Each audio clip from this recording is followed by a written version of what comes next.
Pilihan rakyat kecil Dun Sungai Bakap yang menjadi tumpuan rakyat Malaysia, terutamanya pengundi-pengundi di kawasan Dun Sungai Bakap.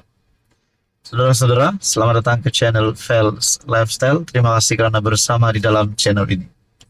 Tuan-tuan dan puan, berita terkini, keputusan terkini, ataupun perkembangan terkini kempen pilihan rakyat kecil Dun Sungai Bakap. Tiada sebab buat pengundi Sungai Bakap tolak calon Pakatan Harapan.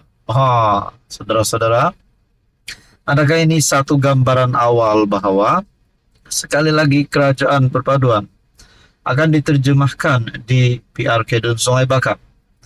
Bahkan baru-baru ini calon PH Johari telah membuat satu manifesto yang padu.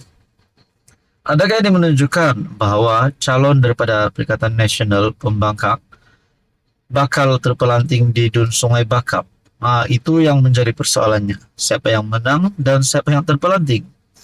Saudara-saudara, menerusi artikel ini, tidak ada sebab untuk pengundi bagi pilihan rakyat kecil Dun Sungai Bakap menolak calon Pakatan Harapan Dr. Johari Arifin yang telah melancarkan iltizam atau manifesto komprehensif dan jelas untuk kawasan itu. Ketua Wanita PKR Fadlina Sidek berkata, Johari yang berpengalaman luas dalam bidang pendidikan dan pentadbiran akan membawa kemakmuran kepada kawasan Sungai Bakap. Saudara-saudara, baru-baru ini ada insiden bendera PH dibukalah sabotaj bagi kempen PH di Sungai Bakap. Namun itu tidak menjadi penghalang kepada calon PH ini untuk menang. Persoalannya sekiranya Datuk Seri Anwar Ibrahim sebagai pengerusi PH calonnya menang di Dun Sungai Bakap, bertambahlah kekuatan Anwar Ibrahim sebagai PMX. Dengan makna kata, bolehlah ucap selamat tinggal kepada musuh-musuh politik Anwar Ibrahim. Mungkin walaupun calon PH kalah di Dun Sungai Bakap, kita jelas mengetahui bahawa Datuk Seri Anwar Ibrahim tetap akan kekal sebagai Perdana Menteri. Menerusi artikel daripada Malaysia Kini, menerusi Ketua Wanita PKR yang juga Menteri Pendidikan Fadlina Sidek, saya lihat tawarannya begitu menyeluruh dan komitmennya begitu jelas. Tiada sebab mengapa rakyat perlu menolak beliau, terutama dengan kepakaran beliau dalam pendidikan dan pengalaman pentadbirannya. Fadlina yang juga ahli Parlimen Nibong berkata, menerusi manifesto itu, terdapat cadangan pembangunan fizikal selain ia turut terkait rapat dengan bidang akademik yang menjadi kepakaran Johari sebagai bekas pendidik. Nah, saudara-saudara, adakah ini satu gambaran awal calon Perikatan Nasional akan terpelanting? Itu menjadi persoalannya. Jadi saudara-saudara, apa komen Anda? Siapa pilihan Anda? Anda boleh komen di bawah. Teruskan bersama di dalam channel ini untuk info yang seterusnya. Halo semua, salam sejahtera Malaysia. Selamat datang ke channel Fels Lifestyle. Terima kasih kerana terus setia bersama di dalam channel ini. Tuan-tuan dan puan, ini satu keputusan Anwar yang terkini pada bulan Julai yang menunjukkan bahawa Datuk Seri Anwar Ibrahim memang selayaknya menjadi Perdana Menteri, dan ini pengumuman Anwar mengejutkan pembangkang, terutamanya Perikatan Nasional.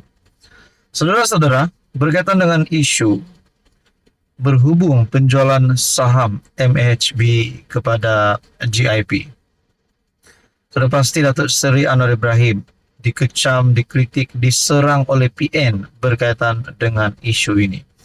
Namun, apa komen dan pandangan Anwar terkini? Satu artikel daripada Malaysia Kini bertarikh 1 Julai. Saya pun tak tahu dia kira macam mana. Anwar persoal logik Perikatan Nasional. Perdana Menteri Anwar Ibrahim membidas pembangkang berhubung isu penjualan saham MAHB kepada Global Infrastructure Partners GIP, berucap pada majlis perjumpaan Perdana Menteri bersama warga Jabatan Perdana Menteri di Putrajaya hari ini.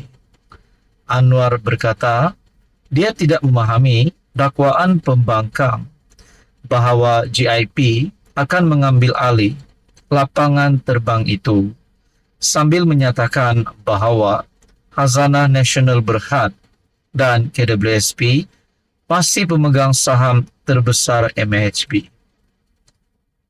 Sebelum proses ini, 41% KWSP dan Khazanah dengan peralihan ini, 70% pegangan Khazanah dan KWSP. Sesetengah pembangkang kata, walaupun 30% mereka akan ambil alih, saya pun tak tahu. Dia kira macam mana, katanya. Kontroversi saham MHB tercetus pada 15 Mei lalu apabila Khazanah memaklumkan bahawa Abu Dhabi Investment Authority dan GIP melalui GIP Aurea Pte Ltd akan membentuk konsortium untuk memperoleh saham dalam pengendali lapangan terbang itu. Keputusan itu mendapat kritikan daripada pelbagai pihak selepas mendapati BlackRock, sebuah syarikat yang dianggap mempunyai hubungan dengan Israel, sedang membeli GIP. Saudara-saudara, berkaitan dengan isu dan persoalan ini, Datuk Seri memang sudah diserang.